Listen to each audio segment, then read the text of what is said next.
the beauty and the art of Christian life. The way people live, in many ways, a faith more beautiful, more rich, more sophisticated than they can even articulate. And just to see it and behold it, especially in the face of suffering, in the face of inexplicable difficulties and events that mangle life, to see how people are able to, with a brilliant improvisation, grasp life and hold on to life in the midst of massive contradictions. I've always been drawn to that beauty of the art of living in the face of difficulty, that Christianity, I think more than any other reality on this planet, shows us how people can do that. Hi friends, I'm Amy Julia Becker, and this is Love is Stronger Than Fear, a podcast about pursuing hope and healing in the midst of personal pain and social division. Today, I'm talking with Willie James Jennings, Associate Professor of Systematic Theology and Africana Studies at Yale Divinity School. Dr. Jennings is also the author of The Christian Imagination and After Whiteness, as well as a commentary on the book of Acts. They are all really commendable in very different ways. And I particularly appreciated his commentary on Acts, which you'll get to hear us talk about in a little bit. Dr. Jennings and I had this conversation actually when the podcast was on vacation, which is to say over the summer. That was when he was available because of his school schedule. And you'll hear me make reference to going to summer camp, even though I'm sharing this conversation with you in October. So sorry for that. What's it called? Anachronistic aspect of this show. Anachronistic is a word I learned just this past year with my children in school. Anyway, you also might notice that my voice is a little scratchy in this interview because I got a cold at that very same summer camp, and I was sniffling my way through this conversation. But I want to share it with you now because it is a conversation about beauty and promise. It's a conversation about the hope of Christianity if and as we are able to untether Christianity from whiteness, if and as we are able to reimagine institutions and relationships that are built upon mutual dependence instead of hierarchy and power. So I'm excited for you to hear what Dr. Jennings has to teach us today. Dr. Jennings, it is a pleasure to be here with you today. Thank you so much for your time. Glad to be here with you, Amy. So I want to start by trying to introduce our listeners to you. And I've struggled a little bit with how to ask a question because when I look at your bio and from what I know about you, it's like, okay, you're a professor and you're a minister. You've worked in the North, you've worked in the South, you grew up in the Midwest, you've written about history and theology and sociology, you've written academic books, you've written what I consider a very accessible lay person commentary on the book of Acts. So what I came to as maybe by means of introduction, could you talk about what holds all of your work together? Like what are the themes that you return to again and again, and where did your interest in those themes come from? Well, Amy, I tell you, the questions that I've always had about the Christian life and what actually constitutes authentic Christian life. Raised in a context where people were intensely Christian. I was raised in an intensely Christian town, filled with Christian bookstores, filled with Christian churches. The airways were permeated with Christian programming, but it was an incredibly race-filled, racist, race-conscious place. And I was trying to make sense of Christianity and that relationship to race and the realities of race. But I was also deeply interested in how Christians think.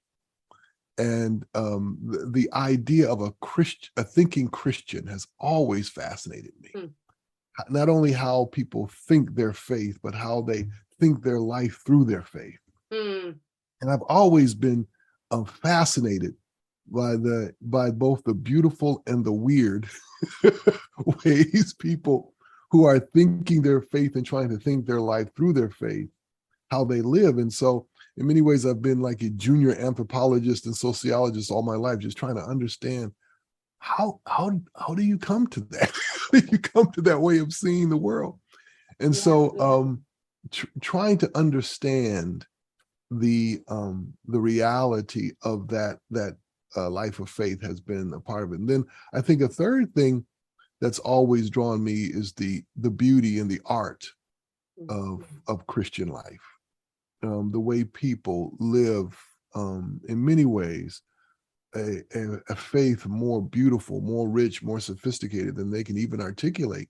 And just to see it and behold it, especially in the face of suffering, in the face of inexplicable difficulties and events that mangle life, to see how people are able to, with a brilliant improvisation, grasp life and hold on to life in the midst of massive contradictions.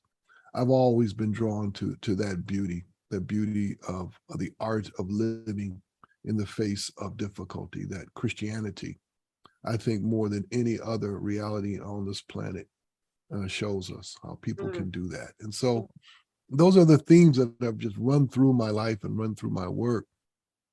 And I continue to be incredibly fascinated with people of faith, the things we believe, how they're formed, and how we live them out. I love hearing that. I was, again, having read a lot of your work, I expected some of what you just said, but I wasn't really expecting the beauty part. And I want to pause there for a minute. I just came away, I told you, from a camp in Alabama. And the camp is called Hope Heals. So it's a camp that is for families that have been affected by disability of all sorts. So we were there with our daughter who has Down syndrome, but you also have people who have been affected by, diabetes and are going blind, or you've got people who've had strokes, or people with cerebral palsy or autism, like a whole range of different disabilities and conditions. And the sense of coming together in a place to care for one another and serve. It's the day we were leaving, the person who's the director of the camp said, we talk about it as if you're about to go out into your real life, but actually being here is more real than anything you're going to find back at home. Because we are actually caring for one another in a mutual relationships of giving and receiving. I mean, we were there as volunteers, even though we have a child with a disability, because there was such a sense of fluidity. And there was so much beauty there amid that hardship and pain. And it does feel like a more real taste of what it means to be human, of what it means to know God there than almost anywhere else. And that's just what your comments about the beauty of the Christian faith, that again cannot always even be put into words, but is so attractive to me, and I think something that I keep coming back to. But what I'm curious about for you is you also write about some of the horrors that have been perpetrated in the name of Christianity, and so and the ways in which even some aspects of Christianity have enabled that type, the thinking that leads to the horrors, right? So how do you reconcile those contradictions, or are they contradictions? Like, how does the beauty and the horror within our history, at least as Christians, how do you think about that? Well, Christianity has always been a struggle, and it is a struggle at its very heart, a struggle to follow where the Spirit of God is leading. And we human creatures are caught up in the grace-filled action of God to draw us toward life with God. And we struggle. We struggle mightily to follow where God is leading. And some people have designated that with the term sin, and I think that's correct. But often to use the word sin doesn't really help people envision what's really going on. But it is that's at the heart of these contradictions for us, in one sense, that is, in terms of what we do, in terms of our agency and our actions. We struggle to follow where God is leading. And that struggle has taken different forms at different times of history. But in our time, Hmm. by our time I mean from the beginning of the colonial moment in the 15th, 16th century, we have really struggled to recognize the full humanity of all God's creatures that are human. And I think one of the great problems we are yet in the midst of is that so many Christians don't really understand their faith. Hmm. And what I mean by that is that so many Christians are unaware of the history you're pointing to. Amy, there is a Christian architecture to modern racial reasoning, and there is a racial architecture to modern Christianity. And so many Christians never got the memo about either one of those things. So will And you because, say more about both of those statements? yeah, Like just, sure, sure, yeah, can you dig in a yeah, little sure, bit? absolutely. So when I say that there is a Christian architecture to modern racial reasoning, I'm pointing to the history established by Christians, nurtured and created by Christians, the history of how racial identity, racial reasoning, and race came to be. Christians were at the very heart of that creation and the way in which they understood the peoples of what we call the new worlds. Mm-hmm. And so Christians were at the very heart of that. And Christians did two things basically, and I'll keep it pretty straightforward for your audience. They did two things basically. The one is that they came to the new worlds, and by the new worlds we mean what we would call the Americas, what we would call sub-Saharan Africa, what we would call the Pacific Islands, Australia. Mm-hmm. Came to the new worlds, and they, on the one hand, they designated, they identified who these people were, and then in that designation, they tried to organize who they were in relationship to themselves. And so that designation had to do with the way they saw them, described them, and described themselves at the same time. And they drew on some of the languages, ideas from the old world to do that.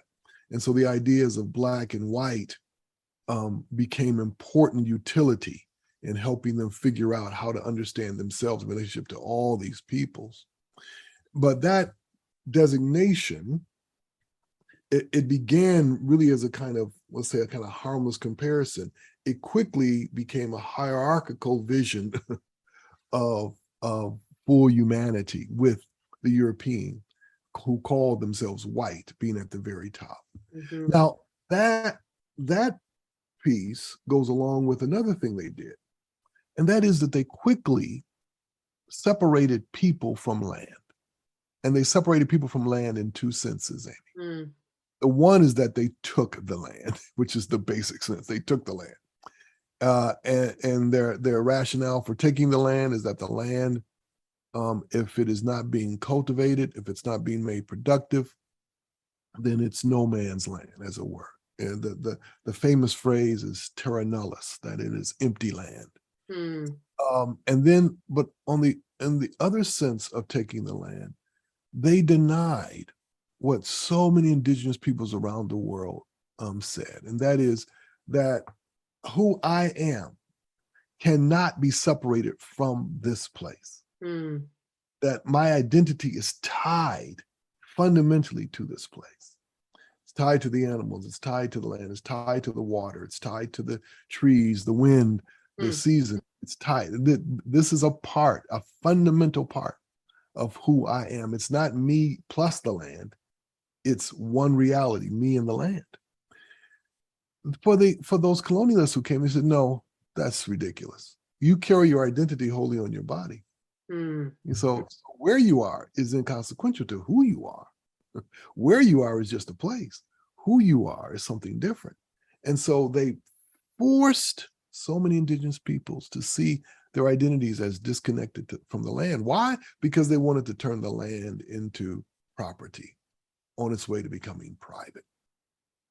So Christians, I'm sorry, go ahead. Mm-hmm. Well, no, I'm just curious because I think that has implications. I mean, the implications for indigenous peoples Mhm. seem like, okay, yes, that is obvious, but it seems as though there's also implications for the European Absolutely. people who are leaving their land, right? Like their place Mhm. of origin and coming to a new Absolutely. place. And I'm just thinking, even in terms of some sense of people even ask me where I'm from, and I don't always Mhm. know how to answer the question Right. because I've lived in so many different places. And so I'm curious just to draw that thread forward, 500 or 600 years in terms of how Mhm. you see that affecting that particular. And again, maybe I'm wrong, but I think it's like many people have learned a lot about how the racial hierarchies have been harmful to all of us, but this idea of separating place from person, what do you think the implications are for us now, especially as Christians? Oh, Uh, yeah. Mhm. yeah, go ahead. Yeah, they're immense. And the first thing is you want to hold those two things together. And most people don't. So most people don't hold the problem of the hierarchical formation of racial designation to the transformation of land into private Yeah. property. And the reason why they have to be held together is because those two things are always together. And the one makes possible the other always. Mm, But the implications are right in front of us. The first crucial implication is that where we are, and by we I mean most Western peoples, most peoples who have been shaped inside this colonial legacy, where we are is inconsequential to who we are. We can mhm, be. And so the first thing is that it creates what I call a reality of displacement that mhm. we all live with, that we live on the surface of place. We don't see and sense a deep connection to any place. And that's an incredible problem because the level of connectivity we sense with a place has direct bearing on the level of relationality we believe we're supposed to have Yeah, in a place. yeah, So if I think, well, I'm just here, I have a job, I'm going to school, but I'm just here, and then I'm elsewhere, then our sense of not only responsibility, but a kind of deep ethical and moral commitment to mhm, one another will always be shallow. So that's the first incredible and very important implication. The second is what's tied to what I said a moment ago, and that is the land is turned from a part of who we are. The land is turned from a co-creature, as it were. And by land, I'm also including water and animals and so forth. It goes from being seen as a deep companion that tells me who I am to simply being a tool for my use. right. And so it opens up the possibility for an extractive vision of the world. Mhm, What do I mean by that? Extractive vision of the world means that I go to a place and I ask the question, what can I get out of it? mm, And we are living, as you all know, as you know, we are living in the midst of the proliferation of that vision of the world. The world is a tool, a resource that I can get out of it what I want. Which another way to say that is the implication of this long history is that we all function in relationship to the world like vampires. mm, We suck out of it what we want and give back only to the extent that will enable us to suck out more. right. And that is an incredible problem. But then there's a third very important implication for us, and that is it has undermined any real doctrine of creation Right. for those of us who are Christian. We don't really have a doctrine of creation because the doctrine of creation would involve us in thinking about the shape of our living in what's known as the built environment. That is the way we build neighborhoods and cities and communities. It would involve us thinking much more intentionally in terms of what our discipleship means for the shape of our living. Well, and I do think there are so many very, yeah, kind of pragmatic implications to that final point you're making about the doctrine of creation and the ways in which our relationality and responsibility could be embedded in places. I've thought a lot about disability and the church when it comes simply to architecture. And I remember a friend of mine who's done a lot in this area, Bill Gaventa, says architecture is evangelism. The way your buildings are structured communicates who is welcome. And he's not only talking about ramps, he's also talking about, who is being held up as a model of the person who is meant to be here. And I think this can extend into some of those racial categories as well. If you've only got pictures of white men on the wall as the exemplars of who has come before, well, who do we think is welcomed and honored here? If you've only got, people up front who look a certain way or dress a certain way or behave a certain way, then again, what are we communicating about who is not just who is welcome here, but also who belongs here, who is valued here? And then I think similarly about, we were walking, actually, I was with my family walking through New Haven a couple of weeks ago, and we were walking through a neighborhood that had been populated during the Great Migration from the South, so predominantly by African Americans. And one of the things my youngest daughter noticed when we walked from that neighborhood back towards the Yale campus, she said, "Mom, it's so much cooler now." And what she essentially noticed was the presence of larger shade trees. And so again, this built environment was communicating a different sense of welcome once you got to one part of the city from then another. And I think all of those things do speak to your point, as far as where we live very much informs who we are, even if we try to deny that. No, that's exactly right. We live with a legacy of violent geographies, Amy. That violence is as real as somebody taking a brick or a stick or a gun and coming after you, by the shape of the neighborhoods, by the way bus lines function, as you said, by where trees are, where there are parks, where there are libraries, swimming pools. All of these things are, and here we have to remember, these things don't happen by kind of natural rock formations or something. These things are intentional. And so we have to understand, and that's an intentionality that reaches through the decades, through the centuries. So a city or a community or a neighborhood is shaped inside the logic of a few people. And that logic will run forward for decades, for centuries. And so while you might have wonderful, well-meaning people who live in these communities, if they have not done two crucial things: understood the history of how this community has come to be shaped this way, and number two, thought about the new intentionality necessary in how we build anything, then they're sitting at the heart of the problem, and they are part of the problem. Their ignorance and inactivity continues that legacy of violent geographies. So that's why it's so important to understand not only where we live, but the shape of that living, the shape of that neighborhood, and how it has come to be, and to pay attention now to the way things are being built. Right now, we're in the midst of a global struggle over real estate. We're in the midst of a global struggle over gentrification. And we're in the midst of what will become, in the next couple of years, a new pandemic in homelessness. There's homelessness occurring all over this planet because people are buying up, taking over land at a monstrous rate. And along with that, a lot of churches right now, churches on this planet own more property than almost any entity.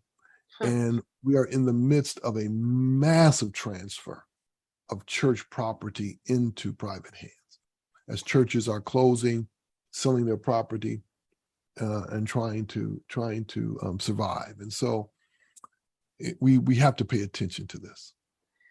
Yeah, thank you for that. And I'm curious. So one of the things that you write about, this is in After Whiteness, is whiteness does not refer to people of European descent, but to a way of being in the world. And I think we've already been talking a little bit about that way of being in Mhm, the world, but I mhm, would love to mhm. just hone in there for a minute on this idea of whiteness as a way of being. Like, what is whiteness when you are writing about it or talking about it, and how has it yeah, how does whiteness show up in spaces even that aren't considered to be white, Right, and how has it right, formed and shaped the culture that we're talking about? right. This is one of the most challenging things for some people to think about, because for Hmm. a lot of people, they've never ever had to think about whiteness as a thing.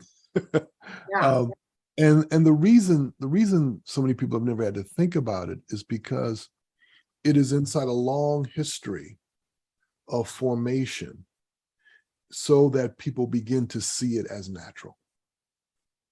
And the only way people can start to see it as something that's not natural is to be in conversation with people who've had to struggle at the other end of it. That is, people have had to struggle with non-white existence. Right? Hmm. And so for so many people, whether they be uh, Black or Latinx or Asian or however they have been designated in non-white categories, everybody has had to do this important work, Amy. They've had to make a distinction between the image, the racial image that have been given, that's filled with stereotype and derogatory elements, and who they actually are. Hmm. And the challenge is that there are little slivers, little pieces, little aspects of their cultural realities or their languages that have been embedded inside those derogatory images. And so they've had to do the really painful work of pulling pulling those things out of that derogatory image, so that who they actually are can be seen over against that derogatory image. And so in many cases say, okay, well, yeah, call me Black, but what I mean by Black is not all this mess that you have in here. I'm going to pull out these little pieces. Okay, call me Asian, whatever you think that is, but I'm going to pull out of all that derogatory stereotypical mess these little pieces and elements that are part of who I am, but I'm not that. So many peoples have had to do that work all their lives, right? Hmm. But whiteness was presented as something positive, as an image. Think of it as an image that's positive, always beautiful, always right, always Hmm. in the imperial position of knowing. And so people who have wanted from the very beginning to see themselves that way, what comes with that is that, think of two hands, if people can see what I'm doing. Think Right. of two hands that are being put together. And so people have said, well, there's really no reason, given its positivity, there's no reason for me to ever imagine myself as different from that, until someone says it's not all positive. There's problematic aspects to it. And so but if someone has so identified with the image, Yeah. so identified with the vision, then for someone to come along and say, no, that's really not who you should be, Hmm. that's incredibly painful, right? Because this has been really comfortable. So why would I want to create a distance? So that's part of the reason why it's been so difficult for people to think about the matter of whiteness. But now to come to what you asked me a moment ago, what is whiteness? Yeah. Whiteness is a way of being in the world and a way of seeing the world at the same time. Whiteness is a way to organize the world, a way to envision the world, a way to make sense of the world. And whiteness is having the power to order one's world by that effort. And whiteness takes as its kind of cardinal, its crucial, its foundational aspirations: possession, control, and mastery. possession, control, and mastery of my world, to make sense of my world, to organize my world, to run my world. And so whiteness is an aspiration of really of control, of of um, of providence, of being able to live one's life in the way God has imagined you should live your life, and do it from a position of utter control. And by that, I don't mean that you control everything that happens in your life, but that you're always able to make sense of it, and in many ways bend reality to make sense. And so this has been the aspiration for so many people coming to the Western world. And the Western world is formed in this aspiration. And so whiteness is a fundamental problem, because whiteness is built inside of these aspirations for, in a sense, for imperial dominance that never imagines itself as being dominant. Well, and for me, as a white person, the way that I think I've been invited into seeing the problems of whiteness has actually been through the lens of disability, because I have a daughter with Down Mhm. syndrome. And that is where, for when Penny was first born, and some listeners have heard me say this before, but I saw these barriers to access for her in the world, that the social world that Mhm. I lived in. And I thought my job was to knock down those Mhm. barriers so she could come in and be like me. And over time, I began to Right. recognize that, wait a second, there are some problems with what it means to be like me. And they come up with what you Mm. were just saying, this sense of individualism, of control, of Mhm. productivity, Mhm. achievement. And I saw all of those Mhm. as kind of unquestioned goods. And I began to recognize that actually, her way of being in the world, which involves vulnerability and dependence and mutuality, it's a way of love instead of control. It's a way of, yeah, Mhm. dependence rather than individualism. And it can be mutual dependence. It doesn't need to be simply going in the direction of her having needs, but that sense of, oh wait, what if I too recognize myself as a needy, vulnerable human who has gifts to offer, and who needs to be Mhm. in and among others in order for my full humanity to be expressed? What if I really don't understand everything and I never can? What if love is actually a laying down of my life rather than a ordering it and controlling it in such a way that I am the master of it? So all of those things have come to me, or at least begun to come to me, by way of disability, and helped me start to understand, I think, this concept of whiteness as, yes, of course, this has a racial history to it, but it's not simply Yes. about skin color or ethnicity. There's a concept here that I've been playing into that is tied up in being an American, being white, educated, affluent, all of those things, having grown up in the institutional spaces I've been a part of. And I'm wondering if you can speak to the idea that we that there are ways in which the Christian imagination has been shaped by forces that separate rather than build bridges among peoples. Mhm. Like, and what would it mean from a Christian perspective? What tools do we have for a work of reimagining, of That's reshaping, a of good, beginning to build?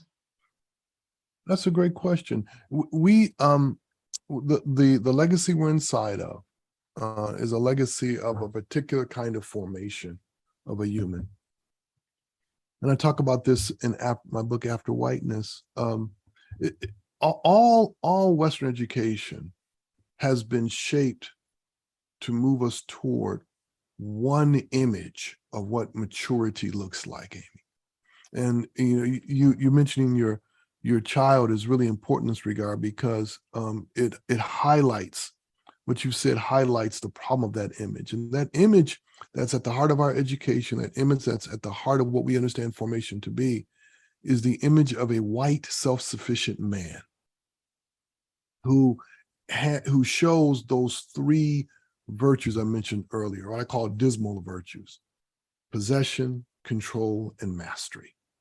And so all of education, all of formation is aiming to move us toward that reality, because that person imagined is one who is able to exhibit independence and is the one who is able to build a world, sustain a world, maintain a world, and in fact, build a world better.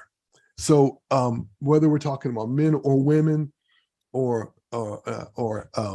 those who are non-binary, we're still talking about a reality that can capture everyone.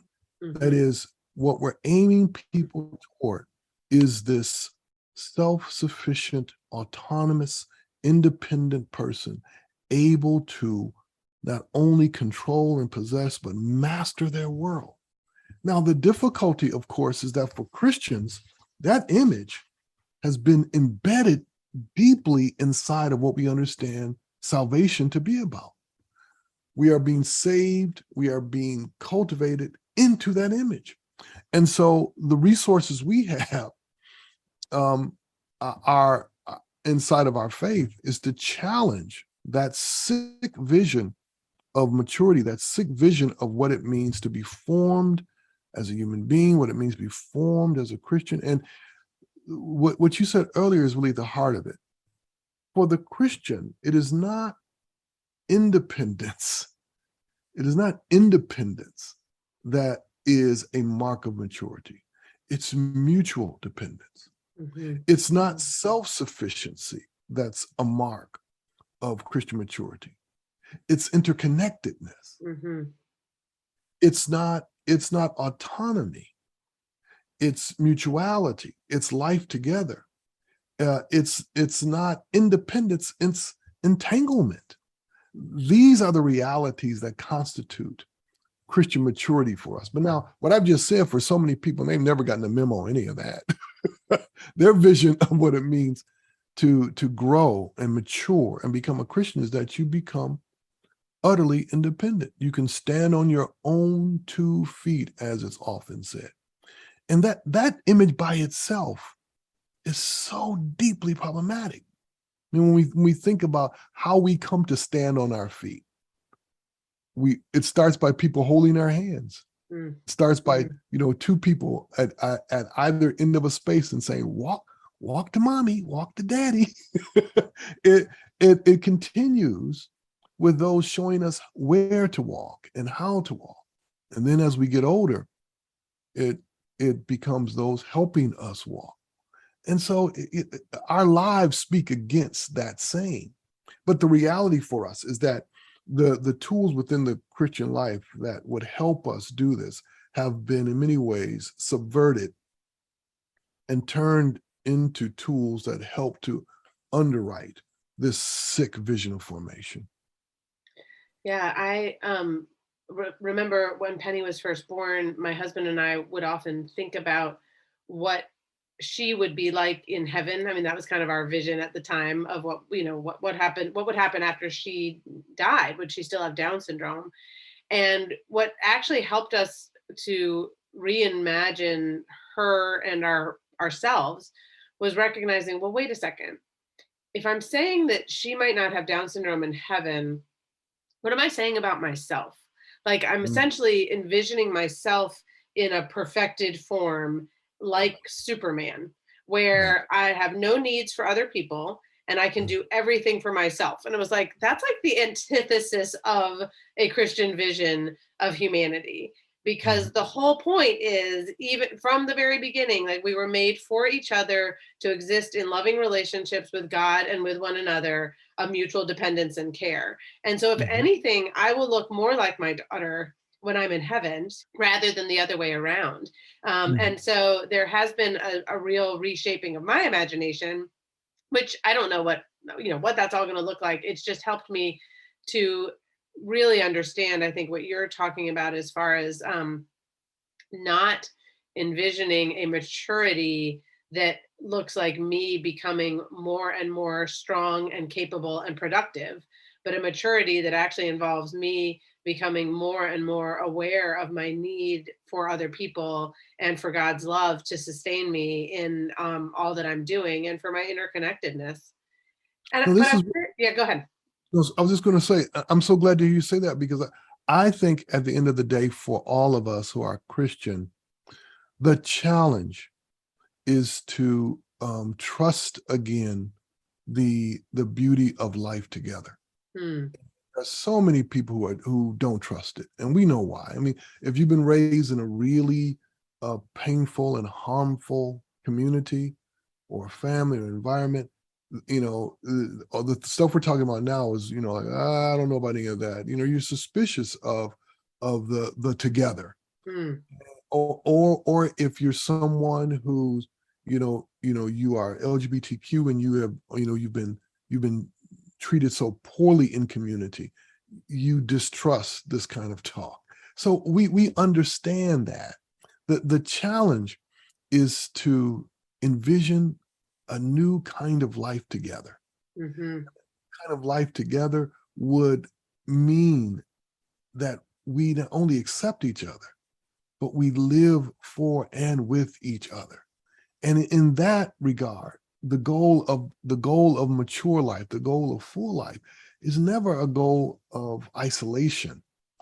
And it never is a definition of freedom that's freedom from. It's always freedom with.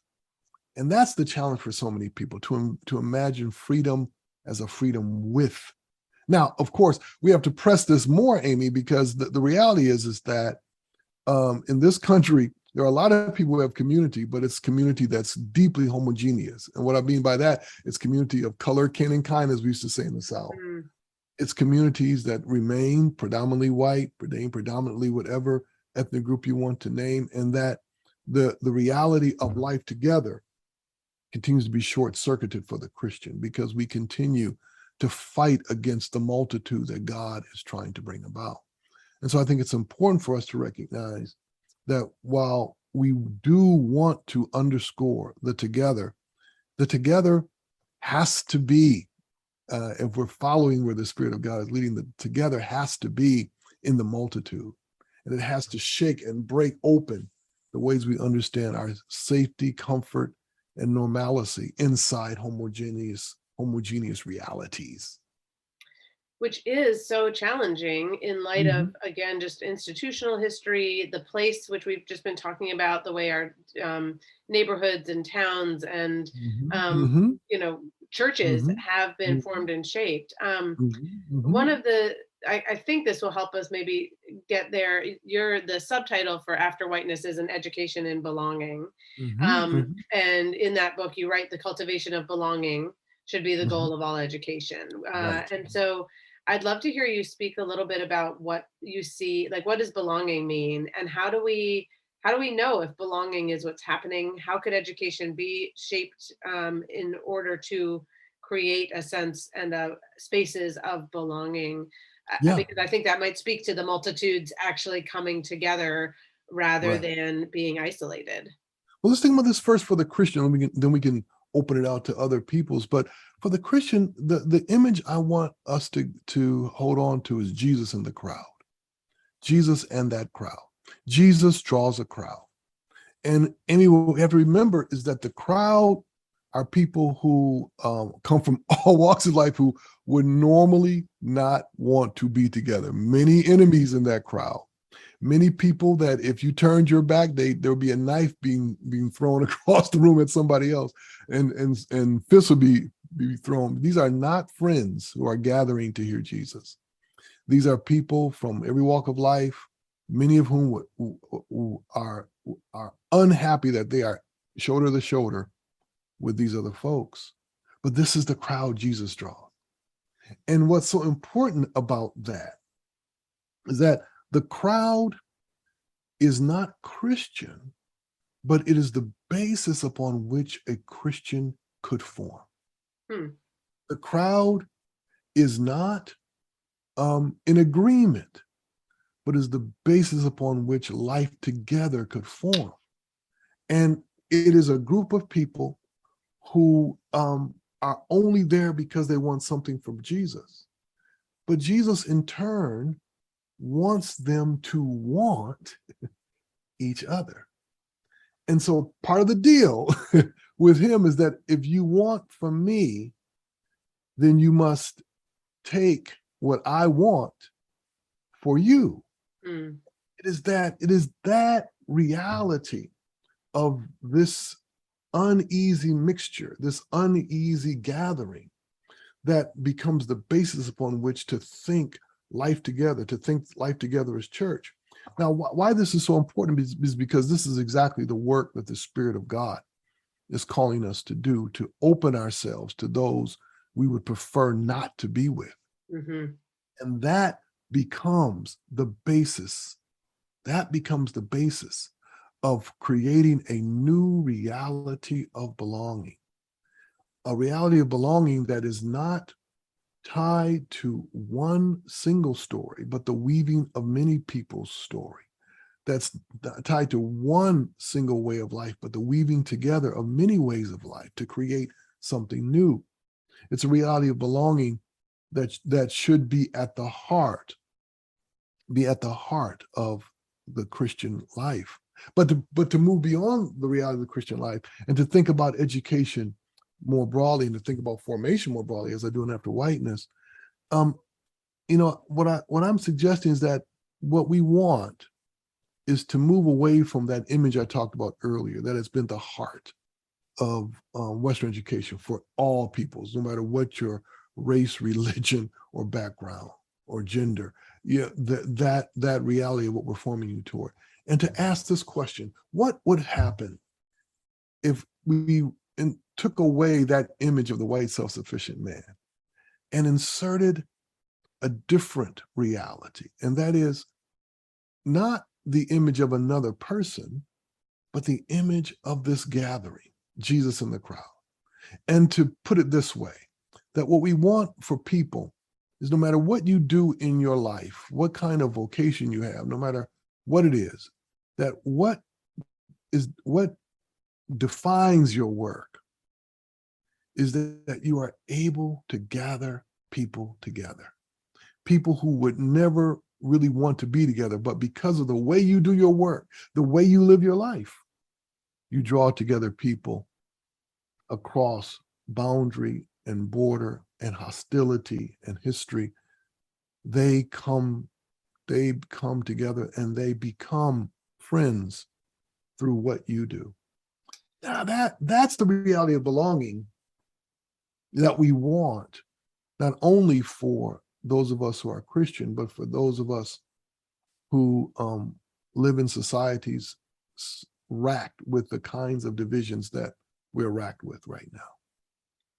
Well, and as we kind of come to the close of this conversation, I'm curious whether you have seen that happen, and or if there are ways you can imagine that happening in terms of schools or churches.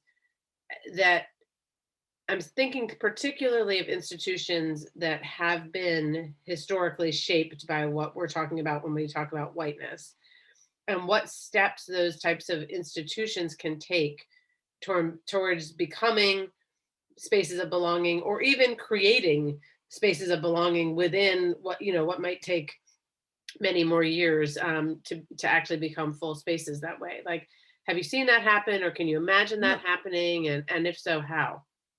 I have seen it, but it's always episodic. It's always, this pocket of people here, this relationship there, this group here. For a time, they reach, and there are some abiding characteristics that run from group to group, people to people, episode to episode. It's people who decide they want each other, Amy. It's people who decide that they want to be together. They may not agree on everything. They make mistakes. They say things to each other that they have to apologize for. They misstep, but at the heart of it, what you see are people who have committed their lives to each other. They want to be together. And so they do extraordinary things because they have made this commitment. And so what's necessary for institutions and for churches I always say there are like three things. The first is that they have to learn the history we're talking about now. And many of them don't. They have to learn the history of the way in which race has come about. Mm-hmm. They have to also learn the history of how their racial isolation and segregation continues to function, how it's come about, and the ways it continues to function. The second thing is that they have to make a commitment to understanding their own formation, how they've come to be who they are, and what aspirations yet drive them forward. That's as you were saying earlier when you talked about, what you imagine for your daughter in heaven, and that kind of deep thinking about who I am and who we are. Each person has to do that work. And then the third thing, there has to be, as I always say as a theologian, there has to be a basic decision to stop resisting the Spirit. Mm-hmm. I mean, I've been at this a long time, and here's what I know. I've been doing this a very long time, and wherever I go to talk to people, I always say to them, there are people that the Spirit of God is trying to get you to connect to move your life toward, that you are resisting. Mm-hmm. And what you have to do is stop resisting. And Amy, I have never had someone say to me, I don't know what you're talking about. Every time I've said that, people almost immediately it comes into their mind, those group of people that they have been avoiding, that they know they have been avoiding. And they know somewhere in their spirit, somewhere in their heart, that the Spirit of God is tapping them and saying, I want you to connect to them. Mm-hmm. And so here's the thing, you mentioned the commentary I wrote in the book of Acts. One of the amazing things about that book in the scripture is that when the Spirit comes, one of the fundamental signs of the Spirit is that the Spirit is pressing people to do what they don't want to do. Yeah. And what's at the heart of doing what they don't want to do is very often connecting with people they would prefer not to connect with. But that's the Spirit saying, no, go, go, go. And so my plea to, especially to those who are Christian, is that stop resisting the Spirit, because the Spirit of God is present trying to build community. And we have become experts at thwarting the will of God by resisting the Spirit. So my hope is that we would yield. And for a Christian, that should be second nature. Well, I think that's a perfect way to end this, just with that exhortation to not resist the Spirit of God. And also, I think you're going back to your initial comment about beauty as a motivating force for your work, and the work that you've done really points to that on the one hand, it's scary to make those overtures, to trust and to let go of control, and to relearn and get to a place of honesty about the past and humility about the present. And all of those things can be really scary and risky. And yet for lack of a better word, the payoff of the beauty and richness and possibility that exists in these unexpected places of community and belonging and re-understanding ourselves as humans and being more connected to the love of God as a result of it. It's really worth it. I mean, it's a very exciting, generative set of possibilities, even though it also risks a lot of what we've known. We put a lot of that on the line in terms of making those moves and heading in that direction. Absolutely. Well, thank you again for your time, and I will make sure in various places to point people towards, especially I guess we've really talked about After Whiteness the most in this conversation, but also your commentary on Acts and the Christian Imagination is also such an important book in terms of understanding all of these things. So thank you for your work, and thank you for your time today. It's been such a pleasure to talk with you. My pleasure, Amy. Great to talk with you. Good to meet you as well. Thank you. Thanks as always for listening to this episode of Love is Stronger Than Fear. Check the show notes for links to books and passages and articles we mentioned. And I'll say it again, if you've listened this far, maybe you're willing to take another 2 minutes and give this podcast a rating, a review, share it with other people who might benefit from these conversations about hope and healing in a fractured world. I will always say thank you to Jake Hansen for editing the podcast and to Amber Beery for supporting this show in every way, which is to say the show notes and all of the media that goes around getting it out into the world and telling people about it. So thank you, Jake. Thank you, Amber. And thank you for being here and listening. As you go into your day today, I hope and pray you will carry with you the peace that comes from believing that love is stronger than fear.